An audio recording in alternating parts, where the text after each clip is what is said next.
जय हिंद दोस्तों। आप सब कैसे हैं? आशा करता हूँ आप सब अच्छी होंगे। मैं सोच रहा था कि आज के दौर में ना जो गरीब है वो और गरीब होता चला जा रहा है, और जो अमीर है वो तो अमीर होता ही चला जा रहा है। अब गरीब को ही देख लो, मोस्टली गांव में किसानी करते हैं। फसल बोते हैं।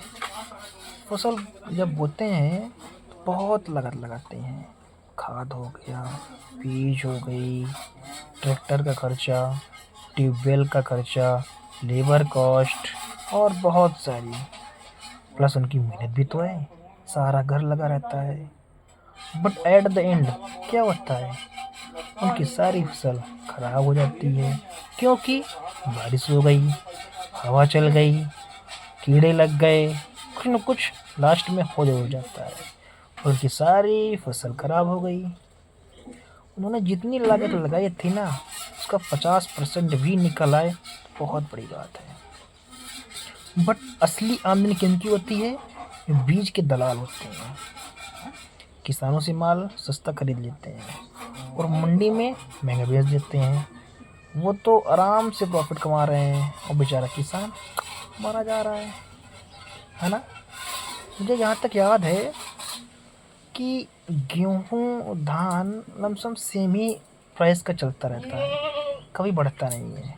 बट खाद कहाँ से कहाँ पहुँच गई, बीज कहाँ से कहाँ पहुँच गए, और जिसका और अन्य खर्चे हैं सब तो बढ़ गई। इन्फ्लेशन भी 4 से 7% के आसपास बढ़ रहा है, मगर जो अनाज की प्राइस है वो बढ़ नहीं रहा है।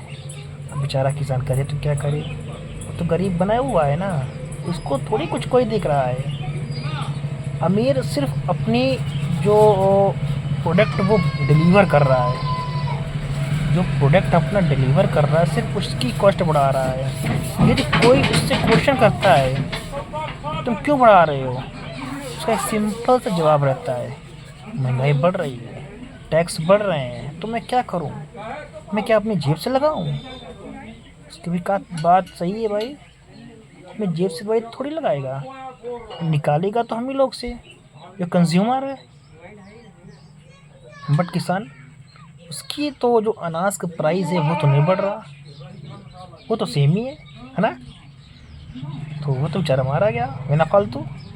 उधर भगवान भी मार रहे हैं, फसल खराब हो रही है, और दूसरी तरफ अमीर भी उसको मार रहे हैं। वो तो चारों तरफ से भाई मार खा रहा है ना। उसका एक सहारा होता है जॉब, नौकरी। नौकरी नहीं मिली तो बाहर, और विदेश विदेश नहीं मतलब गांव से बाहर निकल जाते हैं कमाने के लिए, शहर चले जाते हैं कि हम कमा कर लाएंगे तो हमारे घर का गुजारा कम से कम चल जाएगा। इसके लिए वो बाहर जाते हैं। और अमीर, अमीर तो अमीर है, वो तो सरकार ने 28% टैक्स लगाया, उसके हिसाब से तो महंगाई मान लो है ही है, उतनी तो कॉस्ट रखेंगे, प्लस अपना प्रॉफिट जोड़ लेते हैं। जो बड़े बड़े जहाँ से प्रोडक्ट बनते हैं, वहाँ से जब छोटे रिटेलर को प्रोडक्ट मिलता है तो वो अपना मार्जिन निकाल लेते हैं। और एट लास्ट में जब जहाँ कंज्यूमर के पास यानी किसान के पास वो चीज़ पहुँचती है ना, तो बहुत महंगी दामों में पहुँचती है। बट किसान बेचारा खरीदता है, मजबूर है, वो अनपढ़ है। और हमारे देश की शिक्षा व्यवस्था तो मानी है भाई, उसको तो कुछ कहने की ना। ज़्यादा तो मैं बोल नहीं सकता, क्योंकि ज़्यादा मुझे ज्ञान नहीं है इसके बारे में। बट जहाँ तक मुझे ज्ञान है कि शिक्षा व्यवस्था बहुत ही ज़्यादा ख़राब है अपने देश की।